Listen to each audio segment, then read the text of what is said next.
All right, so we'll call to order the regular business meeting for the Board of Education of Community High School District 128 for Monday, March 15th to order. If I could ask everyone to stand, please, and recite the Pledge of Allegiance.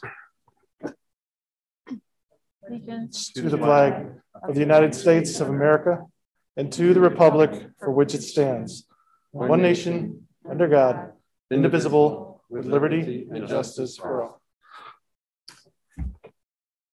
Okay, roll call, please. Jim Batson. Here.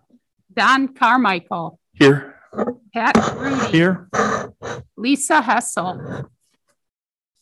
Lisa's remote. Lisa. Oh.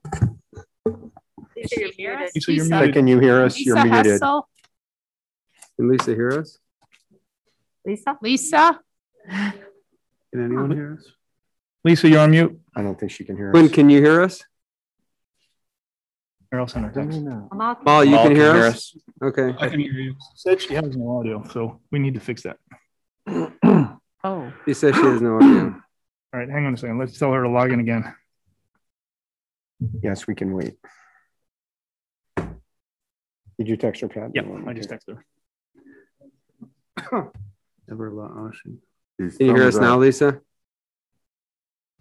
I can. The sound just came through. Thank you. Okay, great. All right. Lisa Hessel. Here. Kevin Huber. Here. Karen Lundstedt. Here. Casey Rooney. Here. Okay. All right. So we have everybody either present or online. I will just comment, board member Hessel would be here this evening, except that one of her children was contact traced, I think over the past week. And so she told me she would be unable to make it. So thank she and her family for respecting the process there. Okay. Our agenda tonight, we're going to open up with a public hearing regarding our intent to actually sell some working cash fund bonds. Then we'll open it up for public comment. I believe there's only one comment this evening. Then we will have the school board representatives report. We'll have our superintendent's report.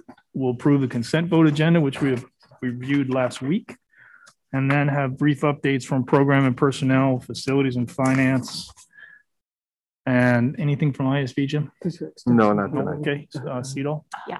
Okay, a little update from CEDAW. And then we have a very brief executive session, and then we will return, and we do anticipate taking some action there in the last agenda item. Okay? All right, with that, before we start, we do have a special guest with us this evening. So I want to take the time actually to introduce Dr. James Herman. Dr. Herman will join us in July 1. As our new superintendent to fill the big shoes left by Dr. Prentice Lee. So we're extremely excited about you coming. We're glad you're here tonight. And really just want to extend our latest welcome and assistance with everything we can do to help you through the transition. Pat Grudy, President. Pat Grudy, President. All right, moving along. Let's see. Do I have to declare the hearing open? Where's our expert there? I do have this. Yeah, I have this. Okay. All right. So let me just recite for the record. Due to the pandemic, we must limit the number of members of the public to 10. I don't see any other than Dr. Herman. Access has been provided for the public to contemporaneously hear all discussion, testimony, and roll call votes. First agenda item is a public hearing to receive public comments on the proposal to sell bonds in the amount of $4,620,000 for the purpose of increasing the working cash fund of the district. All persons desiring to be heard will have an opportunity to present written or oral testimony with respect thereto. So at this point, I declare the public hearing open at 7:08 p.m. for discussion. The reasons for the proposed issuance of the working cash fund bonds is to clear out the balance in the debt service fund resulting from an accumulation of interest income and loss and cost to fund our capital projects. However, the funds in the debt service fund can only be used to pay principal and interest on debt. Therefore, we must issue these working cash fund bonds to deposit the funds in the working cash fund then pay off those bonds from the balance in the debt service fund. This debt will only be outstanding for 30 days. Are there any comments from members of the Board of Education? Pat Grudy, President. By the way, for the public, I think we've had discussion of this in committee. I don't want anybody to think we haven't talked about it at all. Any further discussion? Times, yeah. What's that? Several committees. Yeah. Any discussion? Okay, seeing none, are there any additional comments from members of the board? Pat Grudy, President. All right, seeing none. Is there any written testimony or public comments concerning the proposed issuance of the working cash fund bonds? No. Okay. If there, let's see. Is there any oral testimony or public comments concerning the proposed issuance of the working cash fund bonds? No. Okay, all persons desiring to be heard have been given an opportunity to present oral and written testimony with respect to the proposed issuance of the working cash fund bonds. Is there a motion to adjourn the public hearing? So moved. For second? Second. Roll call, please. Carmichael, Aye. Grudy, Aye. Hessel, Aye. Huber, Aye. Lundstedt, Aye. Rooney, Aye. Batson. Aye. Okay, the motion carries and the hearing is adjourned at 7:10 p.m. Dan, thank you for your work on that. Yeah. So Dan, now we need a motion and a vote, correct? That will, so this is just the hearing. There'll be a motion and approval for the actual issuance of the debt at the April board meeting. Hey, April board meeting. Okay. All right. Communication from the public. I believe there's one. Yes. We have a letter from John Hassert. Dear Board of Education and Administration, my email regards the proposed D128 Racial Equity, Diversity, and Inclusion Policy revealed at the February 22nd Board of Education meeting. As per the meeting agenda, a vote on this proposed policy is planned for March 15th, 2021. I request that the D128 Board of Education propose action on this policy until both LHS and VHHS are open for full in-person learning on a normal schedule and without restrictions. The last sentence of the first paragraph ends with the statement that, quote, barriers preventing each student from fully accessing the high-quality educational experiences offered by the school district are removed. At present, and for nearly a year, the D128 Board of Education seems to be the primary barrier to students accessing educational experiences. But your only focus should be educating young adults. After the resumption of normal school operations will be an appropriate time to have a public discussion about the merits of the policy. And a policy proposal such as this should be given more than 3 weeks between rollout to vote. As to the proposed policy itself, it makes every aspect of D128 about race, identity, particularly as it relates to the directives and reporting metrics that will be required of a school administration. Dr. Martin Luther King Jr. gave a speech in August 1963 in which he dreamt of a day when people, quote, will not be judged by the color of their skin, but by the content of their character. How does the proposed policy in any way align with the teachings of Dr. King? The proposed policy raises many issues that need to be adequately addressed before your vote. Get the kids back in school full time, then we can discuss the details of the proposed policy. Pat Grudy, President. Okay. And again, is there any in-person comment tonight? Seeing none, we'll open it up then to our student school board representatives. Student representatives. Who would like to go first? Hello there. I'll be starting off tonight. I'm just going to kick it off with congratulating the following teams, along with some words from 3 senior leaders who tied up their final seasons. Congratulations to the varsity cheer team for placing 3rd in state. Senior bass Olivia Dubin said that starting the year off on Zoom was incredibly challenging and unmotivating. When we were given the chance to practice again with very little time before our first competition, We all came together to push for our goal. Competing with no crowds was difficult, but I'm so proud of this team for accomplishing what we did in the circumstances we were in. We made school history and placed third in the state. I am so happy with the way our season ended. And then another congratulations to the varsity girls gymnastics team for winning the CSL North Division Championships. Senior captain Mia Mihalik said, "We had a different vision for the season back in November, before we had a week of in-person practice followed by about a month of Zoom. Everyone dreaded that, but ended up coming together and getting closer as a team. Virtual meets, no parents in the stands, and COVID overall have shown us how quickly things can change, but just how quickly we can learn to adapt. I am incredibly proud of everyone on this team." And finally, congratulations to the varsity dance team for finishing 12th in the state at the virtual IHSA State Dance Championships. Senior captain Ava Hammond said the season started off different than usual because all of our practices were on Zoom. It was hard to stay motivated, but the whole team came together and we pushed through. When we finally got back to in-person practice, we knew not to take anything for granted. We worked so hard, making this our comeback year. I have never been more proud to call myself a captain of this team. Even though this was a really difficult year, we didn't let it stop us. I think off to Eva now. Thanks. Boys soccer has begun at VHHS. Normally there are 3 boys teams, but due to the decline in participations, the teams will be decreasing to 2 teams for the season. Due to COVID, there will be no state series, but a small in-conference tournament the final week. Coach Smith stated that the goal for our team is to not only win and have fun, but to teach life through soccer. Coach Smith and McCallie would like to shout out to the seniors on the team for taking leadership roles and keeping their head up, despite that COVID has taken away their senior season. To continue on to clubs, the National Honor Society hosted a winter supply food drive on February 27th and March 6th. On these dates, 54 bags of supplies were picked up on porches by NHS members. Cleaning supplies, laundry detergent, and paper goods were the biggest contributions to meet our community's greatest needs. Tomorrow, Tuesday the 16th, is the Student Council-sponsored Senior Yard Signs and Panoramic Picture event. Seniors have the opportunity to pick up a yard sign to place in their front yard. In addition, students are asked to have their picture taken between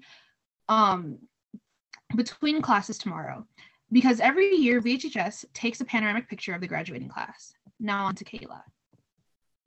My dog's barking, but I hope you can still hear me. Last week was a new The Scratching Post issue came out. In the magazine, it talks about how important issues like learning about the LGBTQ plus community and social studies and Biden's presidency, as well as the how to take care of our planet, and of course, news on the upcoming board elections. Good luck to everyone running.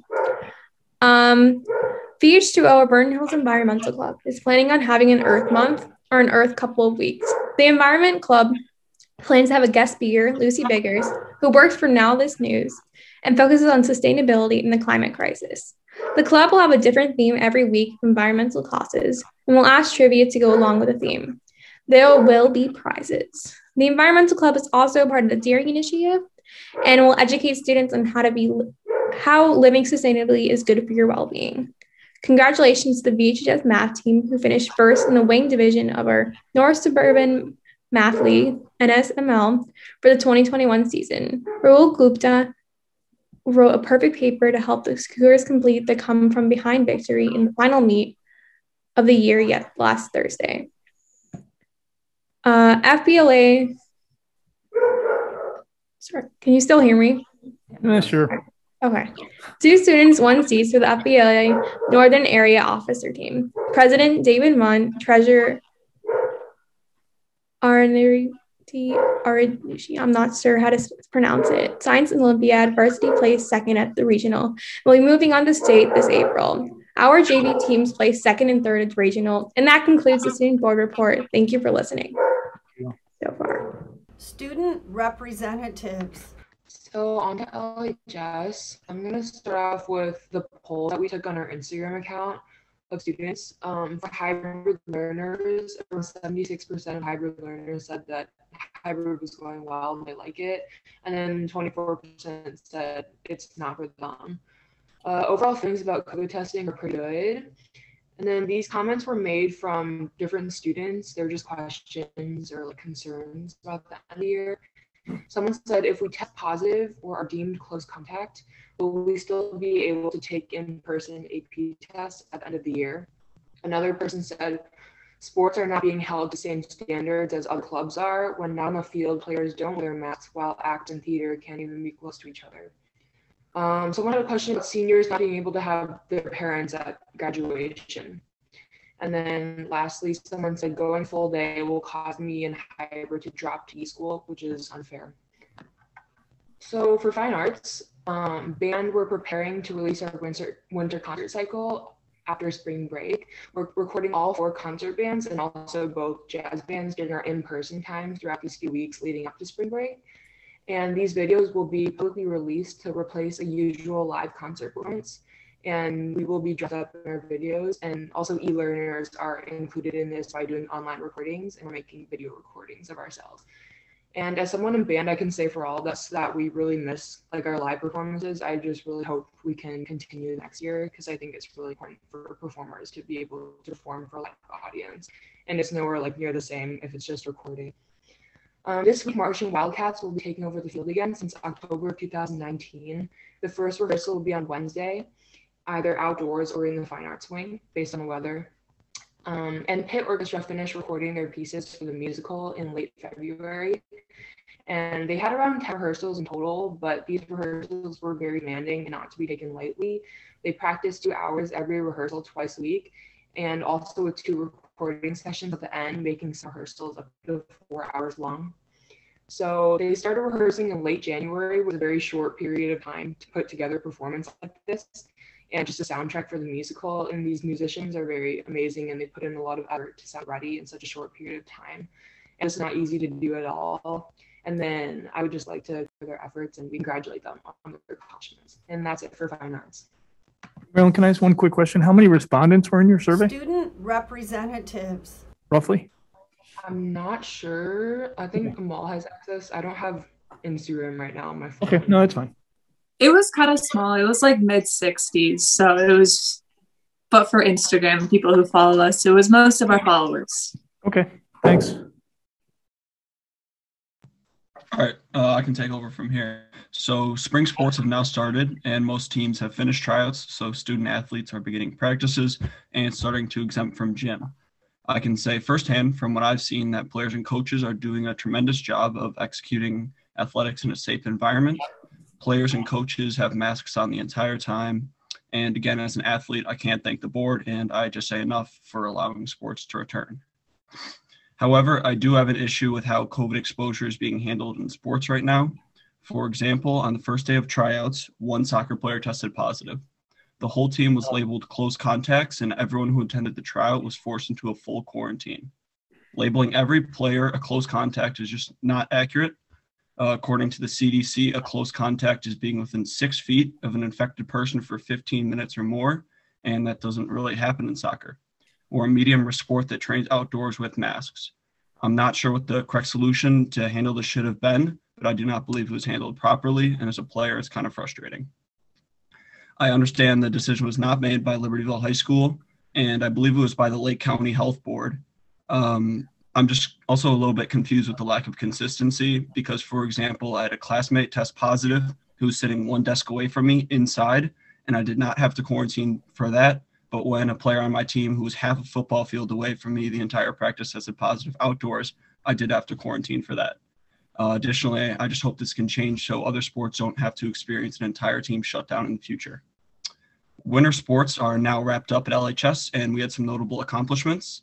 LHS had 2 teams able to participate in state, and that was cheer, who finished 12th in state, and POMS, who finished 5th in state.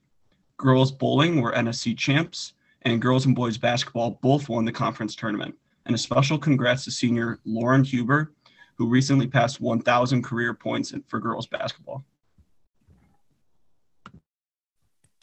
Okay, and then to finish everything off with activities, this week at LHS is Healthy Relationships Week, putting emphasis on positive and healthy relationships within ourselves, friends, teachers, and while raising awareness to dating violence and toxicity. This past Saturday, boys basketball held a Green Dot game to initiate Healthy Relationships Week by wearing green dot shirts and masks during warm-ups. Today is Do Something for Yourself Day. Tomorrow is Think of Teacher Tuesday by sending an email to a staff member you feel connected to. And this Friday will be Green Dot Out, where everyone is being asked to wear green to support Green Dot and its initiatives. This week is also Writers Week, so authors from around the country will be presenting at LHS to LHS students this week virtually. Students will also be sharing their stories and pieces they have written this week as well, which is my personal favorite part of Writers Week. Students will be attending Writers Week in their English classes during the school day. Dr. K will be holding another senior webinar this Thursday to discuss any graduation, prom, and honors night updates. In regards to prom, it will continue to be a formal junior-senior event, just as in the past years on May 22nd at Libertyville High School. Tomorrow is Shine Day, where 85 individuals who are nominated by either their peers or staff members will be recognized, along with 42 individuals who nominated any person. These individuals received an awesome t-shirt and are being asked to wear it tomorrow, whether that be in person or over Zoom. Congratulations once again to these students and staff members, and I'm looking forward to see the continued spread of positivity in the gloomy days of March. This past Friday, Dr. Kalanis made an intercom announcement regarding the one-year anniversary of the worldwide shutdown due to COVID. First off, we wanted to commend Dr. K for his thoughtful and extremely well-spoken announcement. After a moment of silence, he focused on the growth and the positive, while also remembering and acknowledging all the loss. It summed up the year perfectly, and for that, great job, Dr. K. It was really a full circle moment.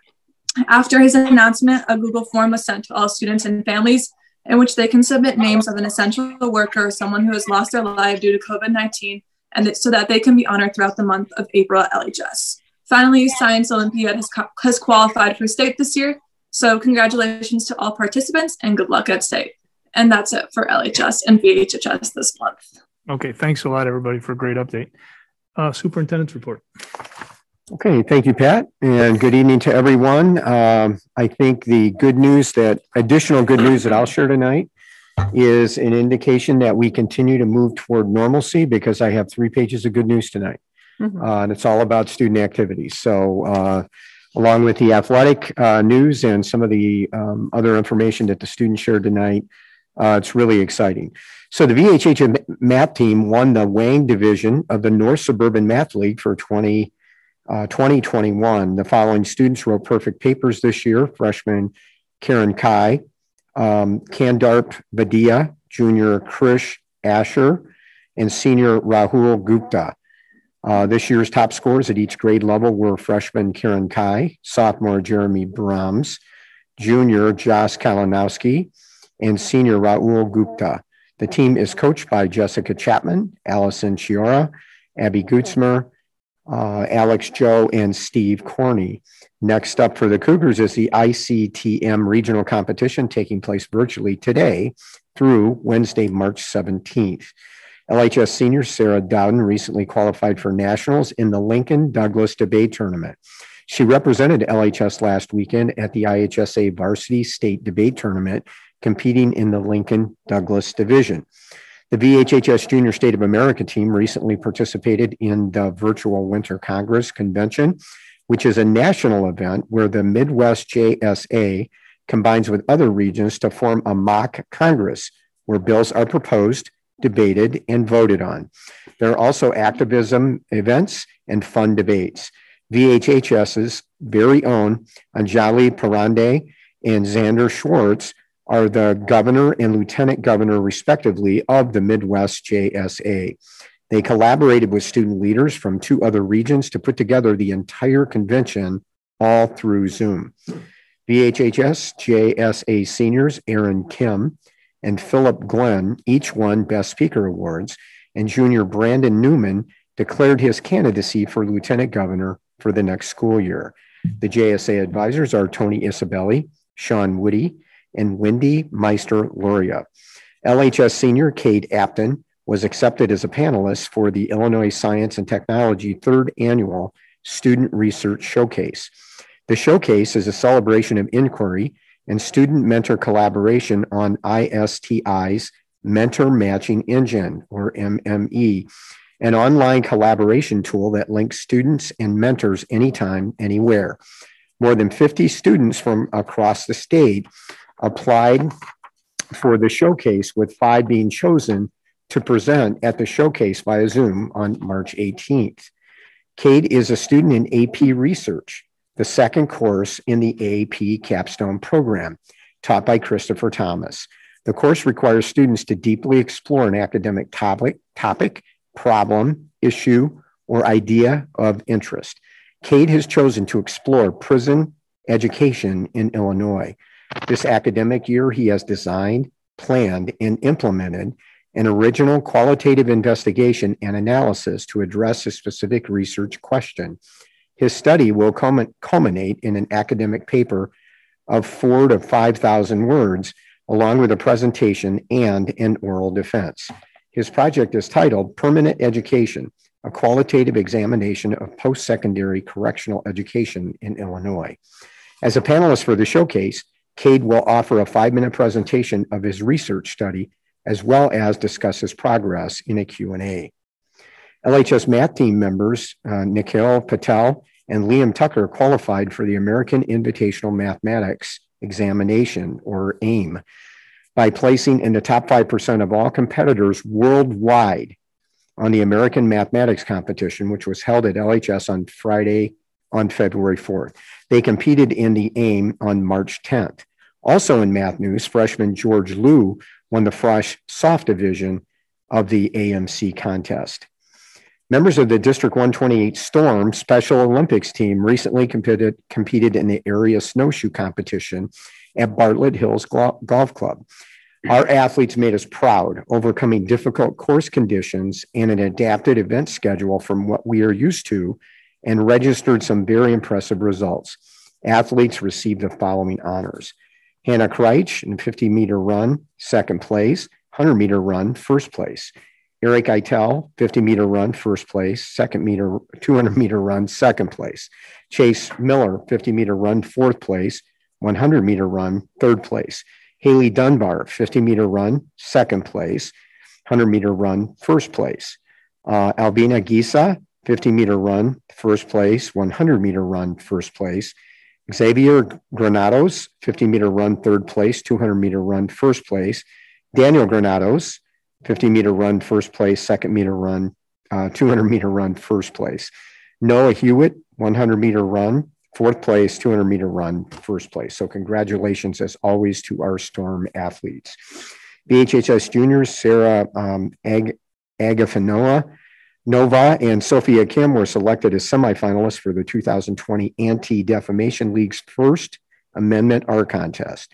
To inspire their artwork and written responses, Sasha and Sophia responded to the prompt, using a personal example of experience, describe or portray how one of the 5 freedoms in the First Amendment affects your daily life. On May 13th, their artwork will be celebrated in a virtual presentation of all this year's winners in the ADL's First Amendment Art and Essay Contest.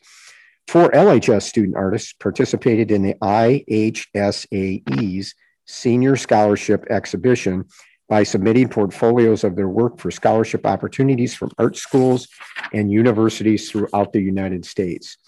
LHS seniors Will Herbeck, Emma Lash, Avery Vang, and Paige Vang received part of $1,240,000 of senior scholarships by participating in this exhibition. And finally, D128 alum Nolan Kennedy, VHHS 03, is featured in Season 1, Episode 19 of The Big Fib, available on the Disney Plus channel. The Big Fib is a game show where children try to tell which adult is the expert and which adult is the liar. Nolan is the co-founder and co-director of the Letter, a marquee theater in New York City. Among his many roles, he teaches improvisation to actors of all ages, so it may be challenging for children to tell if he is really lying. So congratulations, everyone. It's very, very exciting for our students to be involved in competing and participating again. Yes, we have come a long way since this Monday a year ago. Okay, next on the superintendent's report tonight is our monthly quick go around on our major capital projects going on. So I'll turn it over to Dan and Mark, or Mark and Dan, whoever wants to go first. Yeah, Mark, do you want to just talk to them about the Fieldhouse schedule? Sure, thanks, Dan. Mark Copeman, B&G. To bring everybody up to date, later on in the meeting, we're going to be looking at pre-purchasing some equipment, HVAC and metal roof deck, that has long lead times. We've been looking at the project overall and all the materials and talking with suppliers and making sure that we can hit the projected schedule. So we're still checking on things, and we've knocked a lot off the list that we needed to pre-purchase. So like I said, later on tonight, we'll present those items. Today, the documents went out to bid to the contractors. On Wednesday, March 24th, I believe it's a Wednesday, we're going to have a pre-bid conference in the morning, Teams meeting with all the prospective contractors. And then in the afternoon at 1:30 p.m., we will do an actual walkthrough on site so everybody can take a look at the conditions there at the Fieldhouse. All the proposals will be due from the contractors on April 6th for the bid opening at 3:30 p.m. Once that's all done, Gilbane will interview all the qualified low bidders. Time frame to do that April 7th through the 9th.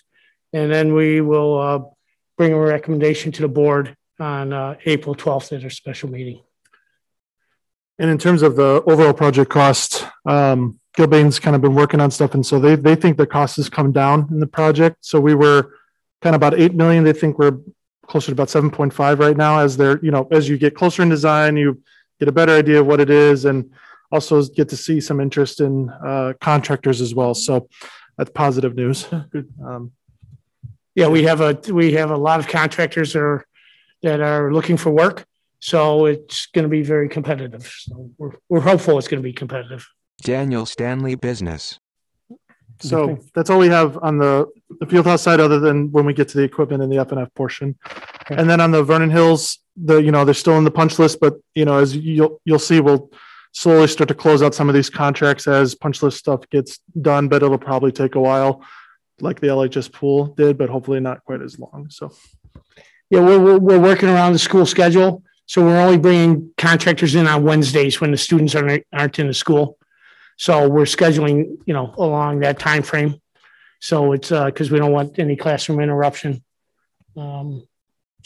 Hey, Mark, is there any chance to get them in during spring break and pound it out then too? Yes, we'll be bringing them in spring break also. Okay, great. Thanks. And we'll work around any athletics and things that are going on in the building, and we'll look at that schedule and make sure it's, we're clear to get things finished with no interruptions to anything with the students. Any feedback on the new facilities? STEM lab, classrooms, gym? John Guillaume, principal.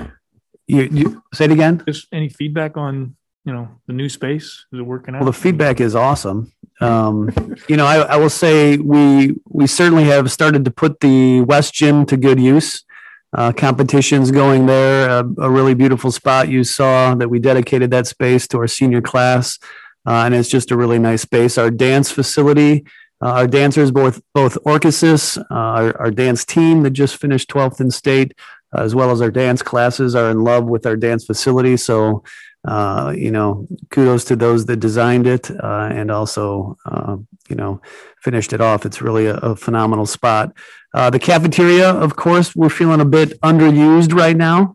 We've been able to open at least one hot station for some of the Group D, the all-day students that are in person now. We're looking forward to expanding that when we hit April 5th for sure. But that's a really nice space with kind of the latest and greatest inside the servery, which will serve our students well. Looking forward to be able to get back to normal and have kids eat a full period in the expanded cafeteria.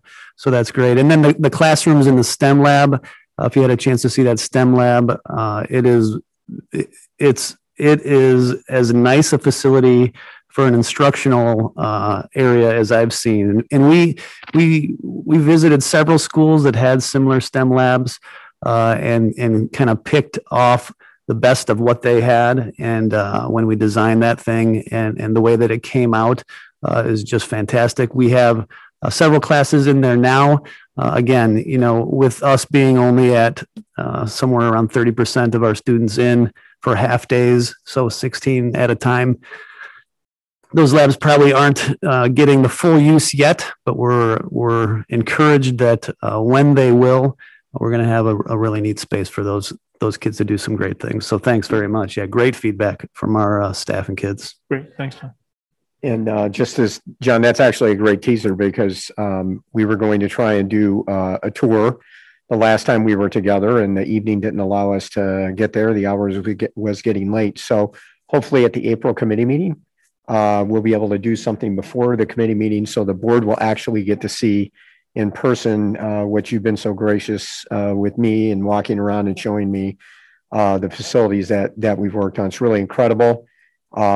These projects cross, a couple of boards, the previous board and this board, in terms of conception, initial planning and thinking, and then voting. And it's just really exciting for the VHS community, as well as all the work that we've done at LHS as well. Very exciting. So any other questions for Dan and Mark? Prentice Lee, Superintendent. Okay, great. The next section is our what's become our regular section as we look at COVID-19 and the impact on our community. I'm going to start first tonight, not go through the presentation that we did twice at board meetings, but just want to touch a couple of highlights, and I'm going to ask Pat to hit metrics. Then I want to report out a little bit on the surveying that we've just done, hit a couple of other highlights here, and see what questions the board may have as we move forward. So again, with CDC, IDPH, and ISB guidance, there was new guidance that came out a week or so ago that in essence changed or altered social distancing from 6 foot to 3 to 6 foot, or the best you can as you can do it. In addition, most people are aware that we had a 50-person cap limit in any space. So let me put that in perspective. Whether it was a classroom or the new West Gym at Vernon Hills High School, we could not put more than 50 students or individuals in there. So they have altered that guidance again to really be a percentage of, kind of the overall size or square footage of the facility, which allows schools a lot more flexibility in terms of their use and planning for those facilities. And those, along with our weekly Vhs Now testing, as well as our educator vaccinations, the really stellar job our buildings and grounds staffs have done at the buildings in terms of preparing them for students to return in any number along the way, have just allowed us to make some different decisions moving forward. And so just as a review, we made a recommendation to the board after a couple of meetings last week at a special board meeting to add a third option to our current learning options, remote, and a half-day hybrid schedule. We've now added a full day, 4-day-a-week option. Wednesdays will still be teacher-directed days within that option. Teachers will still be instructed in multiple modalities to a number of students. As a result of that, and the board voted 7-0 last week to move toward that schedule. So we're very excited about welcoming more students back in the building, but there have been a number of folks in the district, including the board, that we've worked with since July last year to get to this point. And it's another very large step forward for us. And I'll end my comments in this section simply by saying again that we are planning for a regular opening of school next year. And the evidence of that is, the students have signed up for their normal classes. We're going through normal processes to get ready for next year. And hopefully, our area, the state, and the country continues to move in a very positive direction over the next few months as more and more people can be vaccinated. That continues to open up opportunities. But we just want to underscore that our plan is to open school regularly and normally next year. And hopefully we're all smart and we continue to work together, and that will allow us to do just that. And I think that will be very exciting for Dr. Herman coming in and working with the team here to get ready for the opening of school. And I'm very excited for them and very excited for our parents and students in our communities as we continue to take steps toward that. So, Pat, do you want to touch base on metrics a little bit tonight?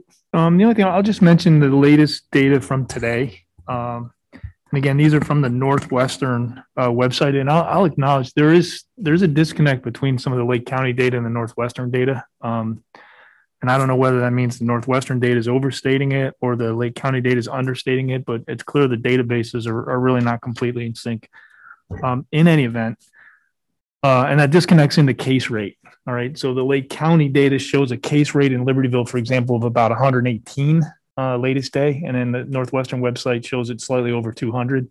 So it's a big disconnect, but in any event, those are both numbers that are in the red zone on the CDC. Okay. And I guess that's really the only thing that matters. Likewise in Vernon Hills, the Lake County data is showing about, it's in the 60s, I believe, versus around 100 on the Northwestern website. So that's kind of borderline in the yellows or orange zone, the moderate zone per the CDC guidelines. The one piece of data that's a little bit concerning, and it's really not inconsistent with what we're seeing in other parts of the country, the positivity rate in Libertyville is up to 3.8%. So not too long ago, it was in the sub 2% range. Again, with small numbers, these things can vary pretty quickly with the small changes, but we're looking at an average of about 9 cases a day in Libertyville. So that's actually still a fairly high number. Vernon Hills is at about 3%. All right. So again, all I would do is continue to ask the community to be vigilant. I know it's really easy to think we're on the backside of this thing, but I think based on what we see around the country, around the world, we're honestly not yet. And the best thing we can do is continue to remain vigilant and just kind of hang in there. Any questions for Pat? And again, we, on behalf of the board, the entire district and the communities, we have so appreciated Pat's work on metrics since way back in June when he started to track this for us. We are very fortunate that he's been on the board and he has taken the time and effort to do that for us. It's been very helpful. So thanks again, Pat. We appreciate that. Bryant, if you would be good enough to pull up the slide with the survey data, we want to share the survey data. The survey originally went out after the meeting last week. And then after some discussions and some requests, we extended the survey through Sunday at 6. And I think both buildings probably actually left it open a little longer through this morning just to pull more survey data in. So just got a composite slide here that I want to review with you in just a second. The board has some awareness of this.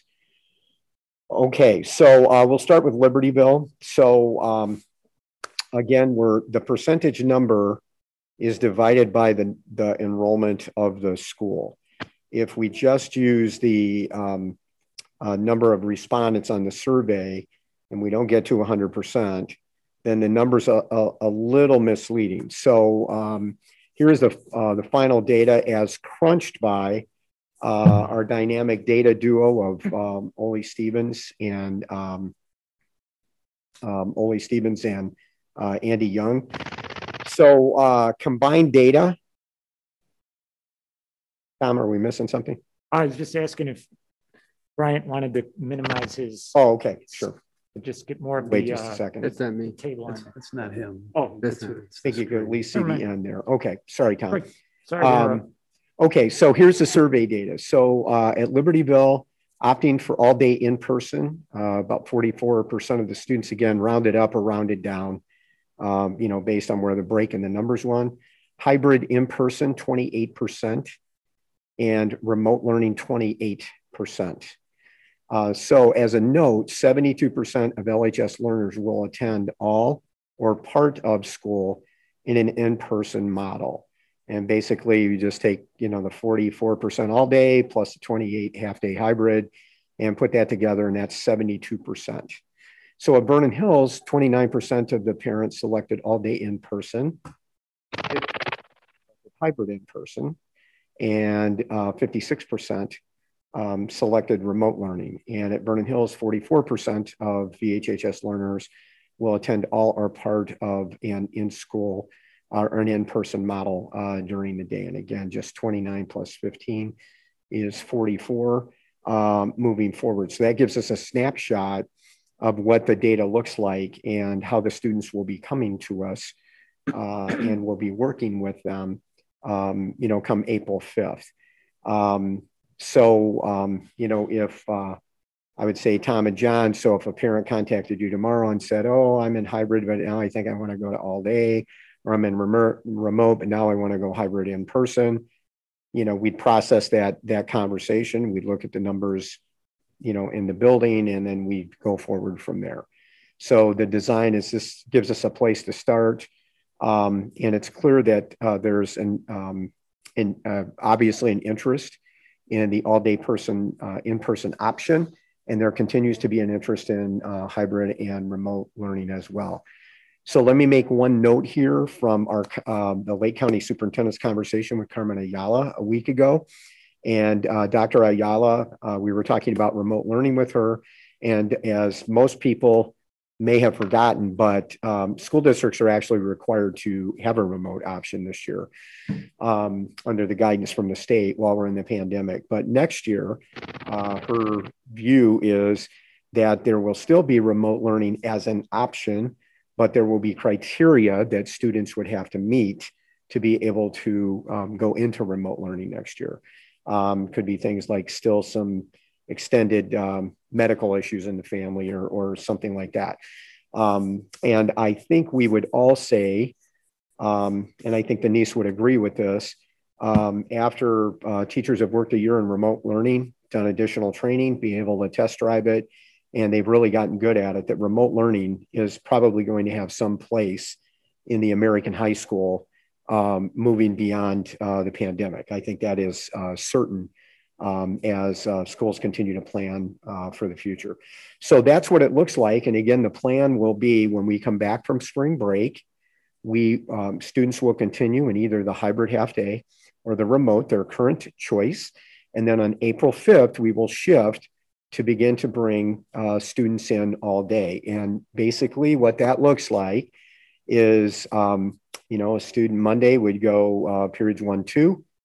They'd have office hours, lunch break, and then they would go 3, 4. And on Tuesdays, they would do the afternoon part of their schedule.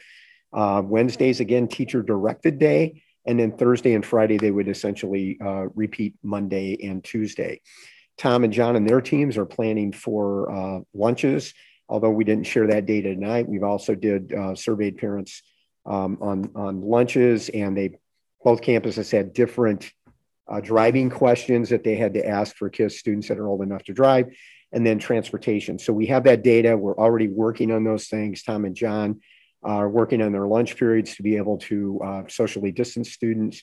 And just remember, this is very important, that when students have their mask on, there is a strict 6 foot or mask off. There's a strict 6 foot social distancing guideline. So when they're eating lunch, for example, we have to have them 6 feet apart. So now that we have numbers, John and Tom and their team can do a real-time planning to get ready. Over the next 2 or 3 weeks to get ready for the students to come back on April 5th. And that is all underscored. I'm happy to report tonight that we are now in our 3rd week of the 2nd vaccine for all educators in Lake County. And so within 3 weeks, any educator or person that works in a school setting who wanted to be vaccinated should have their vaccinations done in Lake County. And again, that dovetails nicely with our starting date. So one question that may be out there is, well, gosh, why didn't we start right after spring break then? Bringing larger number of students into the building. If you look at Tom's building, again, at some point during the day, he's going to have 70, he's going to have a high number of students in the building, half-day students as well as all-day students moving forward. So we want to make sure that we're planning for, all possibilities. And with that larger number of students in the building, we wanted to have a 1 week gap between spring break and probable travel that a number of people will do and coming back before we brought larger numbers of students back into the building. So I think we're very excited about the planning. We've been, John and Tom I've been communicating with the staff. Tom and John have been meeting with them individually or in groups in the building as we began to plan to bring the students back. And I think it's a very, very exciting time. And we're appreciative that we've had a confluence of events that have allowed us to take this next step forward, again, leading to planning for and articulating a regular start of school next year. So comments or questions? Just a couple. So just to clarify, all of the survey results were from parents, correct? Yes. Okay. Second, and they had to certify that they talked with their students as part of that process. Okay. And then second, I forget what percentage of our total student population actually responded in this version of the survey? We had just roughly. So two things. One, in this particular survey, we let parents know if they did not respond, they would simply remain in the choice that they were in. So we know that some parents did not respond because they were in hybrid and they wanted to stay in hybrid, or they were in remote, they wanted to stay in remote. They didn't need to respond. So that data has been articulated by hand by Oli and Andy today. And then at Libertyville, Tom, I think you guys were 85, 86%. And then John, 65, 70. Responded to the survey? Yeah. Close to 2/3. Yeah. Okay. So, and a number of those other students, again, were students that just remained in place. Right. And then we did both, as you've heard both buildings talk about, we've had a group of students in both buildings who have been attending all day, and they didn't need to fill out the survey because that was their option. They're going to keep coming all day. So I think the data articulated nicely, and Oli and Andy and their teams did the hand placement today of everyone. So our numbers they're solid and they're good. I think we feel good about them. Okay. No audio technical difficulties. Feed everybody. Yes, we were with the lunch block, which is approximately 90 minutes. We were able to develop, and I think John's in the same situation where we're doing a 3-block rotation in that block. So we have plans where we can fit up to 200 students at a time for lunch, but then multiplying that over 3 periods is 600 students. And our number of students who actually told us they were going to attend and be on campus for lunch most days was well below that. So we feel very confident that we're going to be able to run a good, safe lunch program, one that allows students time to eat and do other things they need to do during that free period. They're not just going to have to sit at a table for that whole 80 minutes. They're going to be able to move to other locations and have a combination of sort of a free period and a study hall. We've worked with Chartwells. They've been fantastic. That's our food provider. And they're working on all the options to feed, 100 to 150 kids in a 25-minute time frame. So we're working on that and fine-tuning the details there. Prentice Lee, Superintendent. John, and you want to comment on lunch too? Yeah, Tom said it well. We are prepared to do a multiple shift lunch. And expecting a few more students than we got. We were headed that way. We may now, with approximately 240 to 280 kids eating or choosing to remain and eat in the building, we may still be able to pull it off in one lunch shift. But like Tom said, we still would rotate the kids out of the cafeteria into some open gym spaces to allow them to, the ability to move around and get some study hall stuff down too. So we feel like whichever way it goes, we can handle it pretty well. Pat Grudy, President. Any other questions? Pat, did that answer your question? Yeah. Is anybody surprised with me, though, that the participation in the all day isn't higher, given the feedback that we've had? No. I was a little surprised. I was very surprised. I know one student I ran into yesterday said that she just doesn't want to be in a mask all day. Yeah. And so she's staying in hybrid, even though she wants, she's a senior, she wants to be in school, but she just needed the break. Yeah. Okay. And she's also an athlete. So she does come back, so with that said, she needed to. She's got a nice balance. Yeah. In her day. Yeah. That made sense. Okay. And my reason for not going back fully in person, as well as a few others, is somewhat similar to that, in which that a couple of teachers won't be coming back for whatever reason that might be. Therefore, being a senior, like most seniors, I'm able to provide transportation for myself to get back and forth. I don't exactly want to sit in the cafeteria with all the freshmen and sophomores when I have the ability to just get home and take my class there. And other than that, I'd be all for coming back in person. So maybe if that adds some extra perspective. Okay, thanks a lot, Diego. Great. I'm on the opposite side of that. So personally, I work 8-hour shifts, so I don't mind wearing a mask all day, but I don't have a car, and the block in the middle isn't just feasible to me. And how it is now, how hybrid is now, is working well for me personally. And I just don't think like I can personally handle like being in the building for 8 hours, because my brain isn't the same as it was pre-COVID. So I thought that this was a better option for me.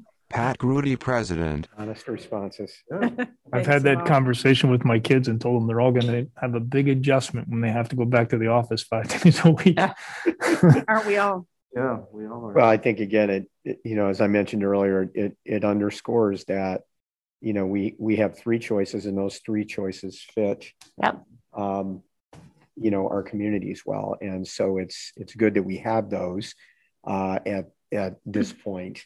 And it'll be exciting, I think, to see, more students in the building. So, okay. I think it's really good that, the kids have been so flexible and working so hard this year to finish the year with, or this next phase with them having the choice to do what is best for them as learners and for their family health situation, is great. And it's also a testament, I believe, to our staff to be able to work with, Vernon Hills has 1,600 students. We have almost 1,900, to be able to kind of differentiate, no matter what a child has chosen of these 3 options, that we're going to be able to deliver a high quality experience for them as we finish out this year.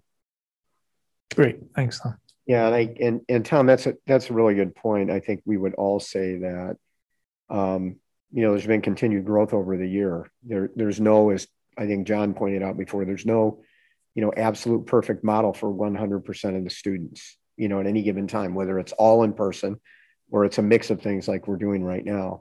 But I think our staff has worked very hard at really creating this from scratch with no past experience, no research to support, working in a pandemic under multiple modalities and training for that. And what I want to assure our communities is that we're going to continue to work to improve till the last day of school this year. So, that's been our mantra the whole year. That was our mantra, our kind of call to order at the beginning of the year. And our staff will continue to work on that. We'll continue to work on getting better every day, because that's what we do here. It'll be exciting to get some more students back in the building and have some students be able to have that option. And it's been a journey to get here, as we all know. It's been tough for our parents. It's been tough for our students. It's been tough for the staff. It's been tough for the board and the administration working with the board. But we're here and we're taking another step forward, and that's really exciting, I think. So, okay. Dan, I think there's probably nothing more to add in transportation than we've covered with the board. We'll make transportation, work. It's just, the addition of some additional transportation, and Dan and the buildings will work with our bus company to make that work. Okay, the next thing I put on the agenda tonight is as things start to open up a little bit, and we're coming to the end of the year, there are a number of traditional end of year activities. And I think one of the students touched on prom tonight, and there's graduation. So I just asked John and Tom, and they're in the working phase. So we're clear, they're still working, no final decisions, made on some of these things. But if they would both take a few minutes and just talk about your conversation with your teams and your parent groups and students for some of the traditional end of year activities that we were not able to really even have a conversation about last year. So John, you want to go first, and then we'll go to Tom? Sure. Thanks, Prentice. We we have had opportunities to communicate together as a staff here, and then share with our parents and community, our senior students at large, about some of our plans to celebrate our seniors. Obviously, spring is such an important point to bring closure and celebration to the senior class, and the class of 2021, of course, deserves that same sense of meaning and celebration. So we've shared some details with the senior class. As you said, though, Prentice, some of these details are soft and changing. Even in the last couple of days, we've had kind of a shift in one of our plans. I do want to give a shout out to a group of parents that has worked closely with us to kind of partner and create some really fun outside of school events and opportunities for our seniors as well. We mentioned briefly the prom, and of course, we cannot do a traditional prom in this day and age with COVID, so there will not be a formal dance, as it were. We don't have access to, the Renaissance Hotel down in Schaumburg like we have for the past several years, except for last year, of course. But we are doing an event here. We're calling it our Masquerade event on April 24th. It is a formal event as chosen by our senior class. We do have about 200 seniors attending, which is fairly kind of in line with what a typical senior prom would be here on a given year. We're going to have a couple shifts of students so that there are smaller groups of students coming into the building at once. So 2 or 3 right now, depending on the numbers of students who kind of finally choose to come. We'll have live entertainment. We'll have some photo opportunities and some fun things for the kids to do, but of course, keeping them safe and socially distanced and all of that stuff. Last year, we had a pretty successful recognition moment with our seniors when we did a drive-by parade. And maybe some of you were out in our parking lot in the senior or the Nike site to view that last year. I know our seniors last year loved it.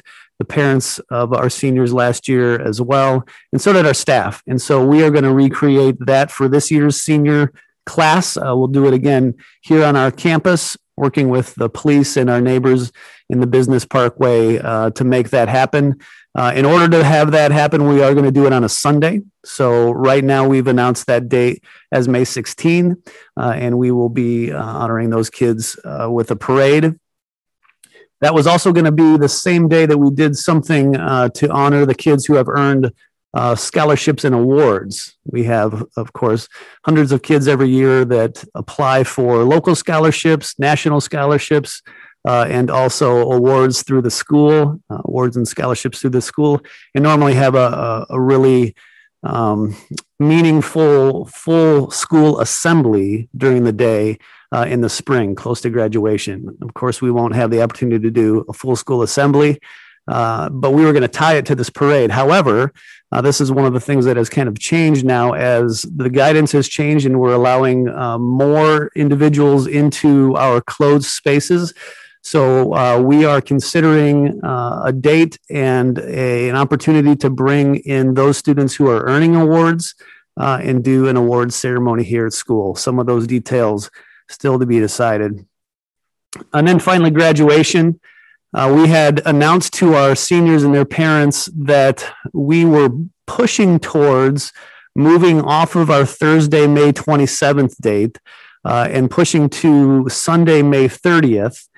Here in our football stadium and doing smaller ceremonies of, let's say, 60 to 80 students and their families in order to accommodate some of the guidelines that ISB and IDPH have put in place for us.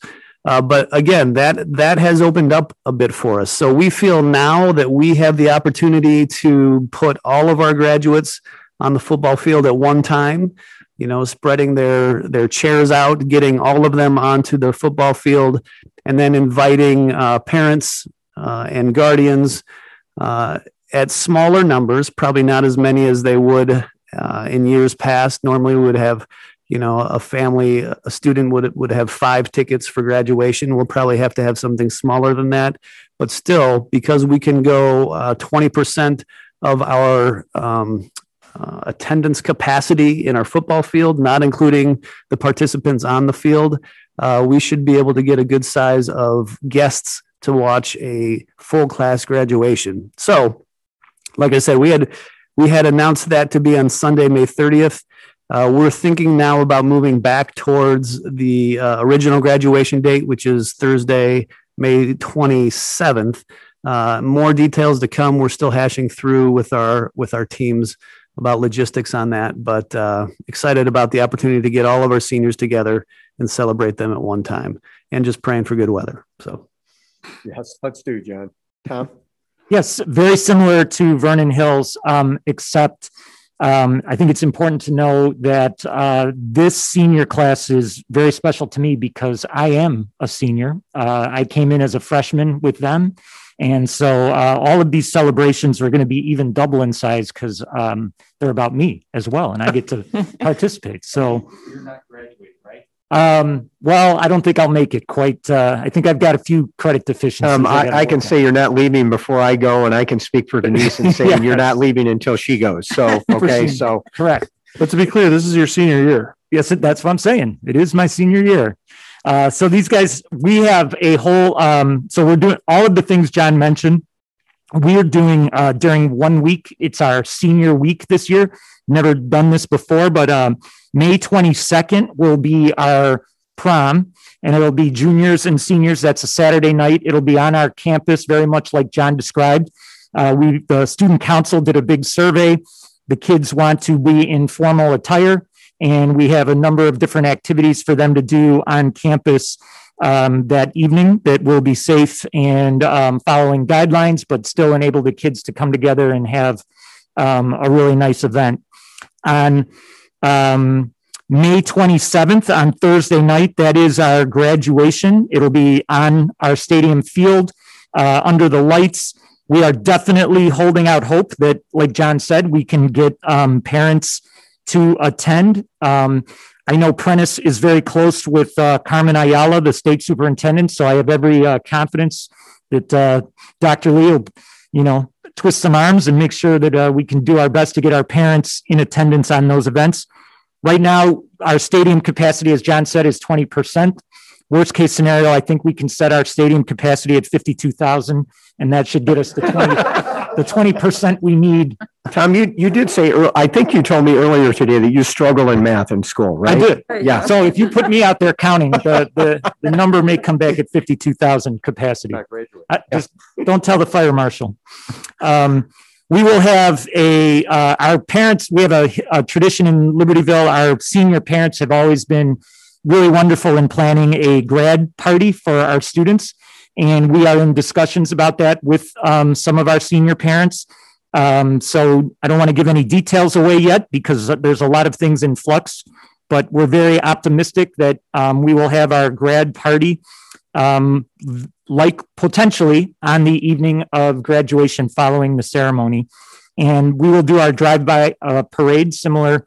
We have some new ideas for it this year. It may not be a drive-by, but we'll still do a senior parade, as well as things like the senior panoramic picture and some of the yard signs and things like that. So lots of very exciting, fun events for our class of 2021 at Vernon Hills and at Libertyville in the month of May. Prentice Lee, Superintendent. Any questions? And of course, Tom and John will continue to update their, the LHS and VHHS communities, and then I'll continue to update the board so you're aware of the planning. And, I would say this, I sent a message to the staff today. This is the anniversary of the first day of the first week that the governor made the decision to shut the school down and shut all the schools down for an initial 3-week period. 1 week of spring break, because everybody had spring break in that 3-week window as fate would have it.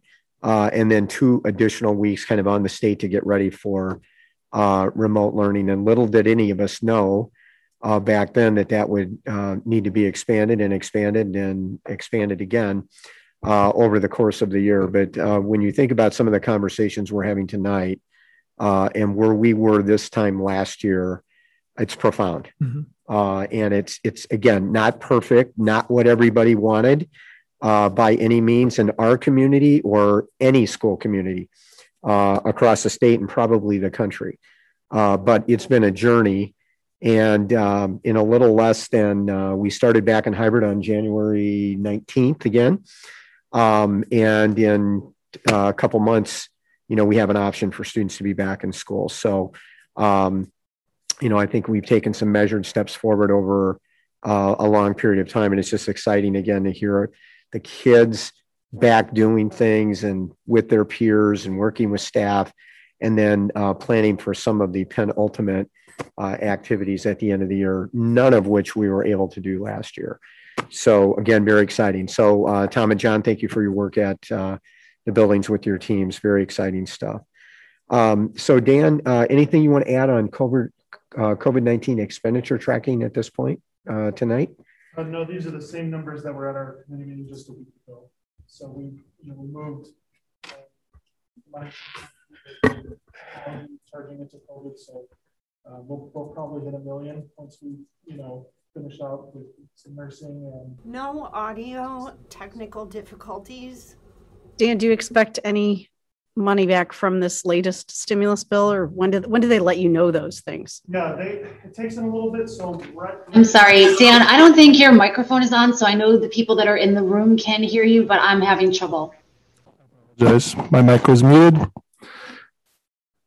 I had asked thank you. This latest stimulus bill, when do we think we would hear whether we get anything from that? Sure. And just to answer the previous thing that I said was, we'll probably end up hitting about $1 million in COVID right now, depending on how much we end up paying for testing and for the nursing services that we're contracting.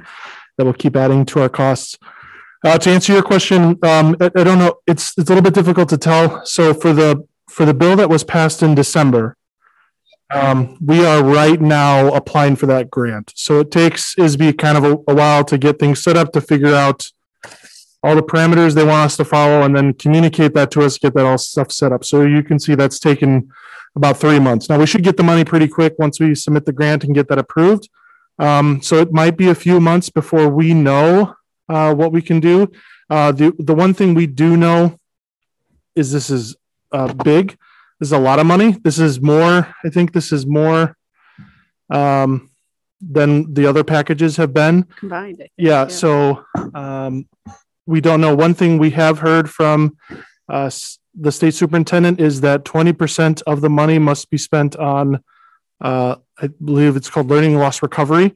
And then beyond that, there's a lot of flexibility with the money. Okay. So far, the money has been totally flexible as long as it's related to responding to the pandemic.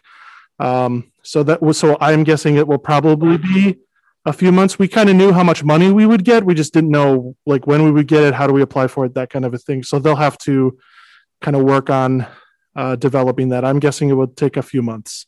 Okay.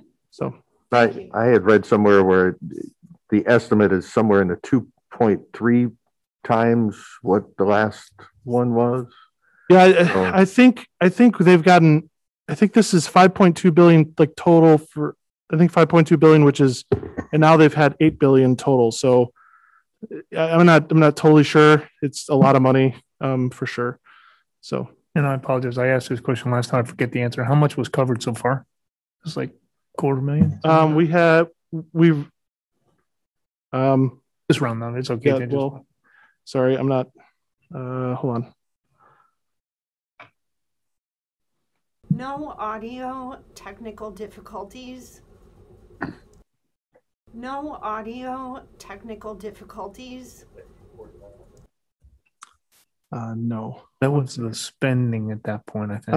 But we've received about 250,000. That's what I thought. I couldn't remember if it was 250 or 150. That's why I didn't want to. So even if we got that again, we'd be at half. If we got twice that, we're at $750,000. Looking at spending $1 million. I mean, the good news is a fair amount of our stuff could get covered there. Kind of. So it's a little tricky. The first package we actually only got 60,000 straight from the CARES Act.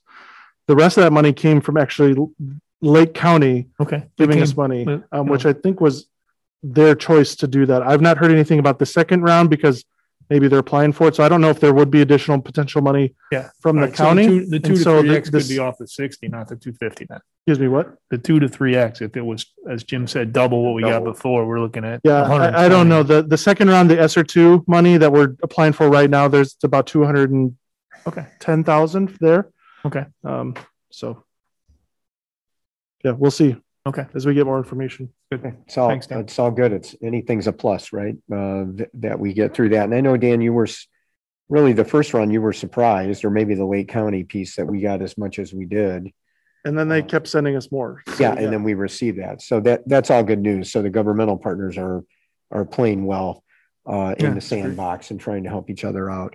So I'm going to finish our section on the pandemic and everything we're doing tonight with our regular pitch that if there are students who still want to join our Buy Next Now testing program, we encourage them to do that.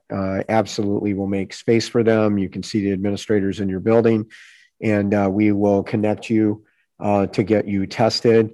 We have seen every week 1 or 2 student cases that are found tested positive that are sometimes asymptomatic moving forward before that snowballs into a larger number of students. And I think, as Brian has pointed out in a number of cases, virtually all of the ones that are detected and determined are happening someplace outside of school, and we're ending up identifying them in the school setting. So there's plenty of space in the Buy Next Now testing program.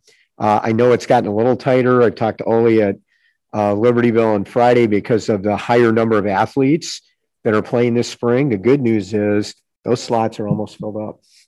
But we can always find space for you, right? If you have a desire to be tested, we will make sure that you get tested every week, because I think we know from following the media that student vaccines are sometime maybe late summer, early fall is what I keep hearing. And I'm sure we'll partner, Lake County Superintendents will partner with the Lake County Health Department again to do that with access and equity for all the school children in Lake County when that comes, but it's going to be a while yet. So the testing is a good program, and we encourage you. And I don't know if you have anything to add. No, I was just going to ask, are we holding it at 65% number? Or are we a little higher? Well, the number's gone up because of the number of student athletes. Okay. So because they're required to test. So good. So always indicating spaces are tight at Libertyville right now. But again, we'll figure that out. That's a good problem to have moving forward. Okay, great. So anything else in this section? Any other questions, comments from board members? I would look at the administrators and make sure that Prentice hasn't missed anything. Okay, we good? Okay. So we move on to Freedom of Information requests. We had 4 this month since our last meeting, and as required, I'll read these into the record. FOIA requests received 2/10/21, response date 2/17/21. Requester was Gwen Jansen. Information requested, communications with the BOE involving any or all of the 11 candidates for the April 6th elections: Catherine Katie Tellerico, Kara Benjamin, Sean Gay, Kara Drumpke, Chris Coughlin, Sanal Kulkarni, Jim Connell, Dale Sherman, Julie Brua, Kevin Huber, and Don Carmichael, if pertinent. Response for clarification of the request: I'm interested in communications sent to D128 as comment, public or otherwise, on board agenda items from June 1, 2020 to the present time, either directly from current BOE candidates or signed by those candidates: Dale Sherman, Jimmy Connell, Katie Tellerico, Sean Gay, Julie Brua, Kara Benjamin, Sanal Kulkarni, Chris Coughlin, and Kara Drumpke. Follow-up was done by Bryant Kelly. Extension request letter was sent on 2/17/21, and the extension response deadline was 2/24/21. Request was fulfilled and response sent on 2/24/21. The second request was received on 3/9/21. Response deadline was 3/16/21. The requester was Jairo Gomez, research analyst, Chicagoland Laborers District Council. Information requested: copy of the bid results as read from the bid opening on 3/8/21 at 1 p.m. for the asphalt, pavement, and concrete sidewalk repairs at Libertyville High School, multiple locations on site. Follow-up was done by Dan Stanley and Mark Koopman, and the request was fulfilled and a response was sent on 3/12/21. Third request, FOIA request was received on 3/9/21. Response deadline was 3/16/21. Requester, Jairo Gomez, Research Analyst, Chicago Land Laborers District Council. Information requested, copy of the bid results as read for the bid opening on 3/8/21 at 1 p.m. for parking lot repaving at Vernon Hills High School. Follow-up was Dan Stanley and Mark Koopman.